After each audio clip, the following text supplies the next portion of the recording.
Let's look at Chapter 9, Lesson 9 Extension, Measuring Weight in Ounces, Pounds, and Tons. Use a calculator to solve each problem.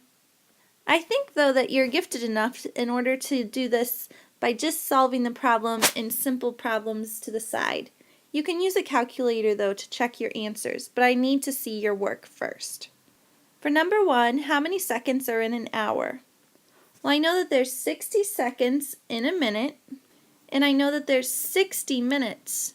So I'm going to go ahead and multiply this, and I'm going to drop 2 zeros. 6 times 6 is going to be 36.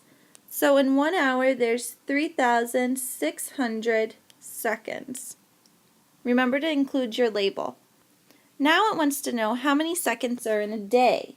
Well, if I know that there's 3,600 in an hour, I know that there's also 24 hours. I'm going to go ahead and multiply. I have 0, 0, then I have 24, carry the 2, 12, 13, 14. Drop a 0 because you're moving to the next number. 2 times 0 is 0, 2 times 0 is 0, 2 times 6 is 12.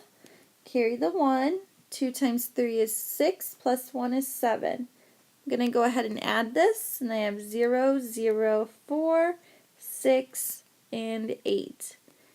86,400 is my final answer. And I know that that's going to be seconds. Don't forget your label. For number 3, how many seconds are there in a week?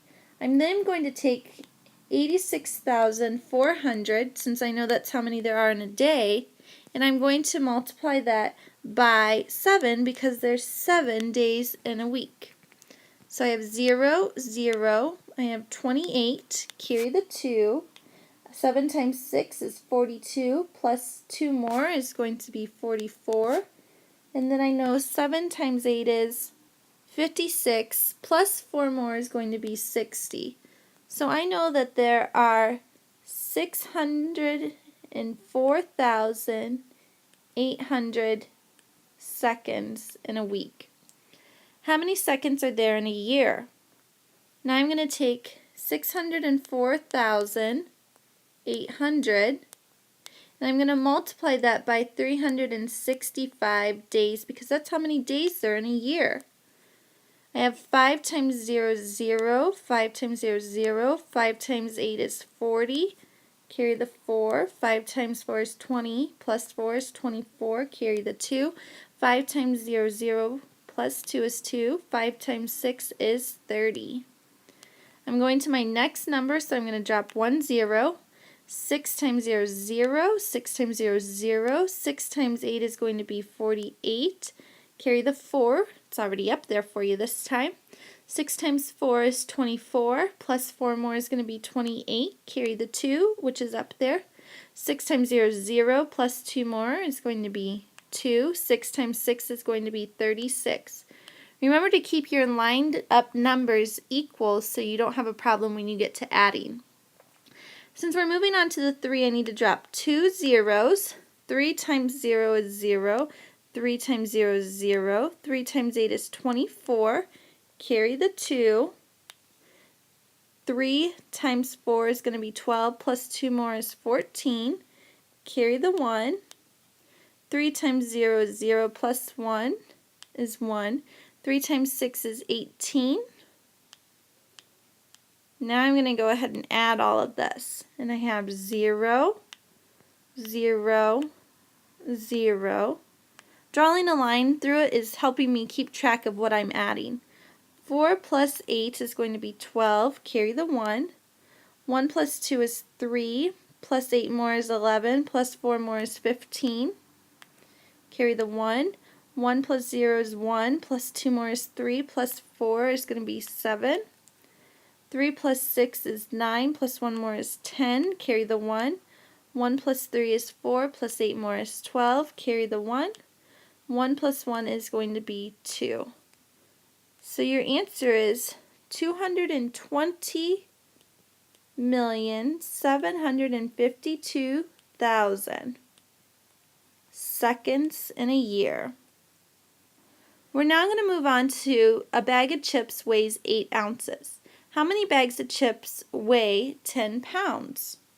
I'm going to convert the 10 pounds into ounces. So I'm going to take 16, because I know there's 16 ounces in a pound, and multiply it by 10. Drop the 0, bring down the 6 and the 1, and I know that that's 160 ounces. Now I'm going to divide 160 by 8, because I know that each bag is 8 ounces. I know that it goes in twice. Subtract, bring down the 0. 8 goes into 0 0 times. So that would be 20 bags. How many bags of chips weigh 1,000 pounds? So now I'm going to do 16 times 1,000 in order to convert the pounds into ounces. Multiply it, 0 0 0 6 1, 16,000. Now I'm going to divide 16,000 by 8, and I know that it's going to end up being 2,000 bags. Remember your labels. How many bags of chips would weigh 1 ton? So now you're going to take 16 and times it by 2,000, and I know that 16 times 1,000 was 16,000, so I know that this is going to be 32,000. It's doubled. And if I know that half of a pound was 2,000 bags, then I know that 1 ton is going to be 4,000 bags. You need to show all of your work for your answers 1 through 7. Once you have your work done, you can use a calculator to check your answers.